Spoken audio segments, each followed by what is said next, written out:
Hello दोस्तों, आपका स्वागत है हमारे इस गोसिया कोचिंग यूट्यूब चैनल में।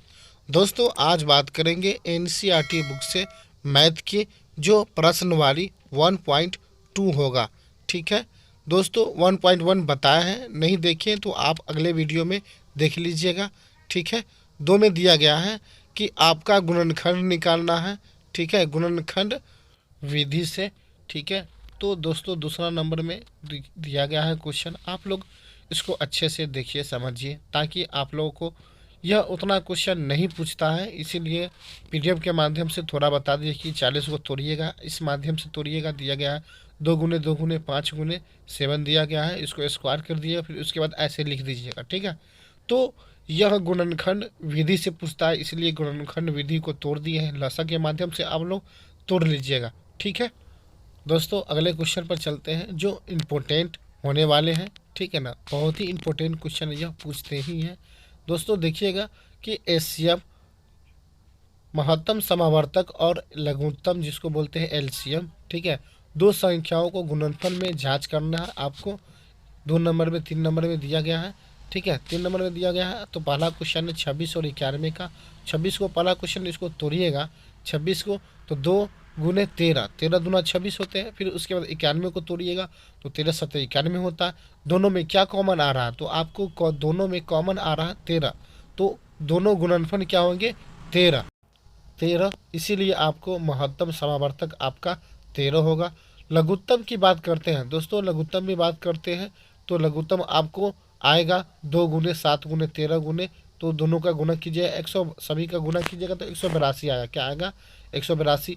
तो दिया गया है कि 2 गुने और 2 के पावर 1 दिया हुआ है, उसके बाद 7 के पावर 1 दिया हुआ है, 13 के पावर 1 दिया हुआ है। इसका मतलब सभी को गुना कीजिएगा, आपको 182 आएगा। तो एलसीएम आपका 182 हो गया। फिर उसके बाद दिया गया कि दोनों संख्याओं गुणनफल, तो आपको मांग भी वही रहा, तो दोनों को गुना कीजिएगा तो आपको 2366 आएगा। फिर उसके बाद एचसीएफ गुने एलसीएम कीजिएगा। ठीक है, तो एचसीएफ गुने एलसीएम कीजिएगा तो फिर आपको इतना आ जाएगा। ठीक है दोस्तों, एचसीएफ गुने एलसीएम दोनों जांच करके आप लोग बनाइएगा तो दोनों का सेम ही आंसर आएगा। ठीक है, अगला क्वेश्चन दिया गया है कि 92 510 का मासा बनाना है। ठीक है ना, तो अभाज्य गुणनखंड की विधि से बनाना है। तो 510 को इस प्रक्रिया से तोड़ना है। 2 मरते लगाइएगा 55 आएगा, 255। 5 मरते लगाइएगा 85 आएगा। ठीक है ना, 3 मरते लगाए 85 आएगा। फिर उसके बाद 5 मरते लगाइएगा 17 आएगा। उसको इस माध्यम से आप लोगों को लिख लेना है। लिख लेने के बाद पावर में 1 दिया हुआ है, उसको टेंशन लेने की बात नहीं है, कोई बात नहीं है। इसको आप लोग ये भी लिख सकते हैं, नहीं भी लिख सकते हैं। इसमें भी 2 कॉमन आएगा। क्या आएगा 2 कॉमन आएगा। तो आपका जो 2 कॉमन आएगा तो आपका गुणन देख लीजिएगा। महत्तम समावर्तक कितना दिया हुआ है, आपको 2 दिया हुआ है।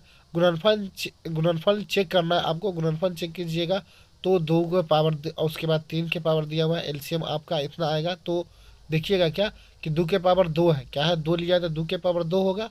फिर उसके बाद क्या कीजिएगा, गुना दीजिएगा। 3 है तो 3 दीजिएगा, 5 है, उसके बाद 17 है, देख लीजिए। उसके बाद 23 है, क्या है इसमें 23 है। सभी संख्या को लेकर गुना कीजिएगा तो आपको जितने भी संख्या दिया गया है इसका गुणनफल जो होगा 23 4 60 आएगा। ठीक है ना, 23,460 आएगा आपका गुणनफल। ठीक है ना, अगर दोनों संख्या में आप लोग गुना करती या 92 में और 510 में आप गुना कीजिएगा तो आपको इतना ही आएगा। ठीक है, तो एलसीएम लघुत्तम इतना आ गया।